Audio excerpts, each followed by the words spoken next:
സുഭാഷ് കരുനാഗപ്പള്ളി, ഞാൻ സലീം കുമാറേട്ടന്റെ ട്രൂപ്പിൽ കളിക്കുന്ന കാലത്ത് ഞാൻ വേറൊരു ട്രൂപ്പിന്റെ പരിപാടി കാണാൻ വേണ്ടി പോയി. ഞാൻ അന്ന് ആ സ്റ്റേജിന്റെ ബാക്കിൽ പോയപ്പോ നമ്മുടെ ട്രൂപ്പിന്റെ ഓണറും ഡയറക്ടറും എല്ലാം സലീം കുമാറേട്ടനാണ്. നമ്മളേറെ ബഹുമാനത്തോടെ കാണുന്ന ഒരാളാണ്. ഇത് ഏത് വർഷമായിരിക്കും? ഇതൊരു 2002-03 ആയിരിക്കും അല്ലേ? 2000-2002 ആ ടൈം ആണ്. നീ എപ്പോഴല്ലേ വന്നത്? അതെ അതെ. ഞാന് സലീമന്റെ ട്രൂപ്പിൽ കളിച്ചിട്ട് ഞാൻ ഇങ്ങനെ ഒരു 2003 മറ്റേ ഒരു വേറൊരു ട്രൂപ്പിന്റെ ഷോ കാണാൻ പോയിട്ട് സ്റ്റേജിന്റെ ബാക്കിൽ ചെന്നപ്പം ചെറിയ ലൈറ്റേ ഉള്ളൂ, സ്റ്റേജിന്റെ ബാക്കിലല്ലേ. പെട്ടെന്ന് സലീമേട്ടൻ സ്റ്റേജിന്റെ ബാക്കിലോട്ട് വരുന്നു എന്നും പറഞ്ഞ് ഞാൻ ഇരുന്നിടത്തുനിന്ന് ചാടി എണീറ്റ് കഴിഞ്ഞ് നോക്കുമ്പോ സലീമേട്ടനല്ല, ഇവൻ സലീമേട്ടന്റെ ഫിഗറും ചെയ്തുകൊണ്ട് പോകുന്നതാണ്. അന്ന് അത്രയും പെർഫെക്റ്റ് ആയിട്ട് അന്ന് വൺ മാൻ ഷോ എന്നൊക്കെ പറയുന്ന ചിത്രത്തിലെ സലീമേട്ടന്റെ ഫിഗറും കാര്യങ്ങളൊക്കെ സ്റ്റേജിൽ ചെയ്യുന്ന ആർട്ടിസ്റ്റാണ് സുഭാഷ്. പിന്നീട് അങ്ങോട്ട് സുഭാഷ് എത്ര ശബ്ദങ്ങൾ ചെയ്തിട്ടുണ്ടെന്നോ ആരെയൊക്കെ അനുകരിച്ചിട്ടുണ്ടെന്നുള്ളത് കണക്കില്ല. പിന്നീട് നടന്ന ചരിത്രമായിരുന്നു. അതുപോലെ ഒരുപാട് അനുകരണങ്ങൾ, ഒരുപാട് സ്റ്റേജുകൾ, ഗൾഫ് പരിപാടികളൊക്കെ ചെയ്തിട്ടുണ്ട്. പിന്നെ സുഭാഷ് പതുക്കെ കമ്പ്യൂട്ടറോ എഞ്ചിനീയറോ സോഫ്റ്റ്വെയറോ അങ്ങനെ എന്തൊക്കെയോ പരിപാടികൾ, എഡിറ്റിംഗ് ഒക്കെ ആയിട്ട് മാറി. വെറുതെ അങ്ങനെയൊന്നും പറയരുത്. അതൊക്കെ ഇച്ചിരി കൂടെ എന്നെക്കാൾ കുറെ കൂടെ നല്ല തലയുള്ള ആൾക്കാർക്ക് പറഞ്ഞ പണിയാണ്. ഇത് എഡിറ്റിങ്, വിഷ്വൽ എഫക്ട്സ്, DI, അതായത് നമ്മൾ കളർ ചെയ്യുള്ള ഗ്രേഡിങ്, അങ്ങനെയുള്ള പരിപാടി. ഞാൻ ഇവിടെയൊക്കെ തന്നെ ഉണ്ട്, വേറെ രൂപത്തിലാന്നേ ഉള്ളൂ. എങ്ങനെ പോകുന്നു സുഭാഷ് കാര്യങ്ങളൊക്കെ? കുഴപ്പമില്ല. മിമിക്രി ഇപ്പോഴും ഒരു താല്പര്യത്തോടെ തന്നെ നിൽക്കുകയാണ്. എന്നാൽ പോലും നമുക്ക് ജീവിതത്തിൽ ഈ താല്പര്യമുള്ള എല്ലാ കാര്യങ്ങളും എക്സ്പീരിയൻസ് ചെയ്യണമല്ലോ, അങ്ങനെ ആയിരിക്കണമല്ലോ പോകുന്നത്. അപ്പൊ അങ്ങനെ മിമിക്രിയിൽ ഇങ്ങനെ പൊക്കോണ്ടിരിക്കുന്ന സമയത്ത് പിഷാരടിയൊക്കെ മറ്റേ നമ്മുടെ ആ ഷോ ഉണ്ടല്ലോ ധർമ്മജനുമായിട്ടുള്ള, അതൊക്കെ തിരക്കാവുന്ന നിന്റെ ഒരു ലെവൽ ഇങ്ങനെ അങ്ങോട്ട് മാറി വരുന്ന സമയത്താണ് എനിക്ക് എൻ്റെ തലയിലേക്ക് ഈ കമ്പ്യൂട്ടറും DI, എഡിറ്റിംഗ് ഇങ്ങനെയുള്ള സാധനങ്ങൾ എൻ്റെ തലയിലേക്ക് വരുന്നത്. അപ്പം ഞാൻ അതിലേക്ക് ശ്രദ്ധ കേന്ദ്രീകരിച്ചു. അതൊരു കോഴ്സായിട്ട് തന്നെ പഠിച്ചു.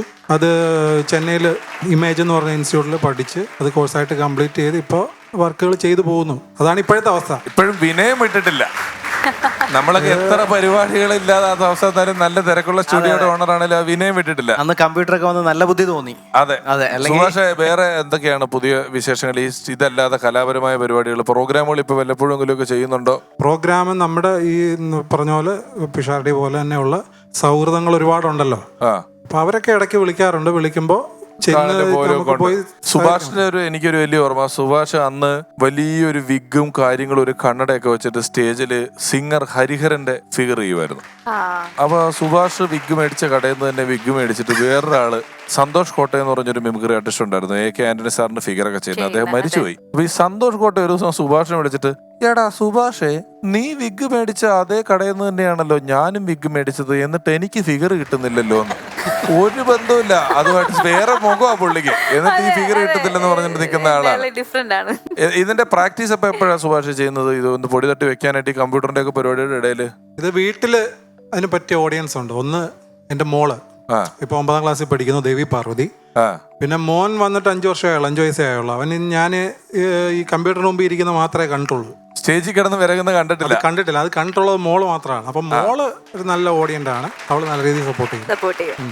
അവൾക്ക് താല്പര്യമുണ്ട് അച്ഛൻ വീണ്ടും സ്റ്റേജിൽ കയറി കാണണം. സുഭാഷ്, എന്തെങ്കിലും ചെറിയ പരിപാടികൾ ഞങ്ങൾക്ക് വേണ്ടി കാഴ്ചവെക്കാൻ പറ്റുമോ ഇപ്പൊ വന്ന സ്ഥിതിക്ക്? പണ്ട് ചെയ്തതില് എപ്പോഴും ഓർമ്മ നിൽക്കുന്ന, അല്ലെങ്കിൽ നമുക്ക് പെട്ടെന്ന് ഇഷ്ടം തോന്നുന്ന ഒരു കാര്യം എന്ന് പറഞ്ഞാൽ കുതിരോട്ടം പപ്പുച്ചേട്ടനാണ്. വെള്ളാനകളുടെ നാട്ടിലെ ആ ഒരു സീക്വൻസ് കേൾക്കാം. ഈ എന്ന് പറഞ്ഞാല് നമ്മൾ പെരുത്ത് കേട്ടേക്കണ്. ഇത് ചെറുത്, ഒരു 10 മീറ്റർ നീളം, ഒരു 4 മീറ്റർ വീതി. ഇമ്മാതിരി നമ്മുടെ സാധനമാണ് പണ്ട് നമ്മൾ PW ഓടിക്കൊണ്ട് നടന്നിരുന്നത്. നിങ്ങൾ കേട്ടിട്ടില്ലേ നമ്മുടെ താമരശ്ശേരി ചുരമൊന്ന് ഇങ്ങനെ കിടക്കല്ലേ? ഒരു ദിവസം നമ്മൾ ഈ ചുരം ഇറങ്ങുമ്പോ ഈ പണ്ടാരത്തിന്റെ ബ്രേക്ക് അങ്ങോട്ട് പോയി. ഇതുണ്ടോ പിടിച്ചാലോ അമർത്തിയാലോ വെക്കണ്? ഒരു കടുകുമണി വ്യത്യാസത്തിൽ സ്റ്റെയറിങ് ഒന്ന് അങ്ങോട്ടോ ഒന്ന് ഇങ്ങോട്ടോ മാറിയാൽ മതി, നമ്മൾ എഞ്ചിനും തവിട് കൂടി. എന്താണ് എഞ്ചിനൊരു ഒറ്റ കുത്താണ് ആൽമരത്തില്. ആൽമര അപ്പം തന്നെ അവിടെ മറിഞ്ഞു വീണ്. പക്ഷെ എഞ്ചിൻ അപ്പം തന്നെ അവിടെ നിന്ന്. അപ്പം തന്നെ PWD നമ്മളെ വിളിച്ചിട്ടൊരു അവാർഡൊക്കെ തന്ന്. EWD എഞ്ചിന് നമ്മുടെ തോളത്ത് തട്ടിയിട്ട് പറയാണ്, പകയാ നീ സുലൈമാനല്ല ഹനുമാനാണ്. ഇതാണ് പഴയതിൽ ചിലത് ഓർമ്മയിക്കുന്ന സാധനങ്ങൾ. അല്ല സുഭാഷ്, ഈ പപ്പു ചേട്ടനെ തന്നെ ഒരുപാട് മ്യൂസിക് ആർട്ടിസ്റ്റ് അല്ലേ എന്ത് ഇത് അതെന്നൊക്കെ പറയുന്നത്, ഇത് ഡയറക്റ്റ് ഡിറ്റോ ആയിട്ടുള്ളൊരു ഡയലോഗാണ് എപ്പോഴും സുഭാഷ് അന്ന് സ്റ്റേജിൽ പറയുമ്പോഴും ഞാൻ ആൾക്കാർ ഇങ്ങനെ ഇരിക്കുന്നത് കണ്ടിട്ടുണ്ട്. പപ്പു ചേട്ടൻ അല്ലാണ്ട് പിന്നെ വേറെ ആരൊക്കെയായിരുന്നു? മാള അരവിന്ദൻ ചേട്ടന്റെ ലോട്ടറി കച്ചവടം അതാ ഇപ്പോഴും പറയാനുള്ള കാര്യങ്ങൾ ലോട്ടറി പ്രത്യേകതകളെ മനസ്സിൽ ധ്യാനിച്ചുകൊണ്ട് ഞാനിത് ശപഥം ചെയ്യുന്നു. ആകസ്മികമായ ഉത്ഭവത്തിന്റെ പ്രഭവത്തിൽ നിന്നും വേർതിരിക്കുന്ന ആ ഗോള പ്രതിഭാസത്തിന്റെ കുറ്റതോടനാണ് കേരള ലോട്ടറി. ഹി ഹി ഹി. ഈ സാധനം കേട്ട് അതിനോട് തോന്നിയ ഒരു കൗതുകവും താല്പര്യമാണ് എന്നെ മിമിക്രിക്കാരനാക്കിയത്.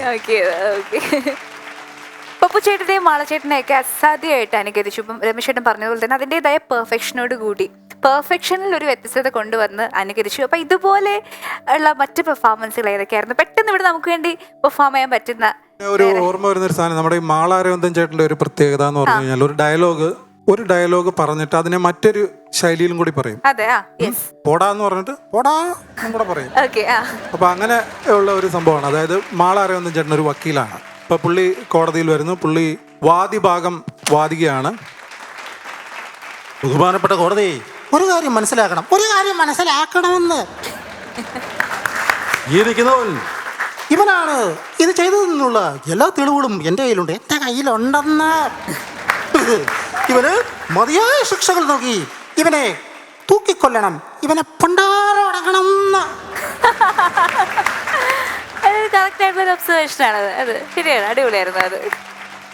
പിന്നെ അന്ന് ചെയ്തിരുന്ന മറ്റൊരു സംഭവം ഉണ്ട്. അതായത് MG ശ്രീകുമാർ ഏട്ടന്റെ ചേട്ടൻ MG രാധാകൃഷ്ണൻ സാർ. ഞാൻ ഒന്ന് ശ്രമിച്ചു നോക്കാം. ഒത്തിരി നാളായി ചെയ്തിട്ട്. മലയാള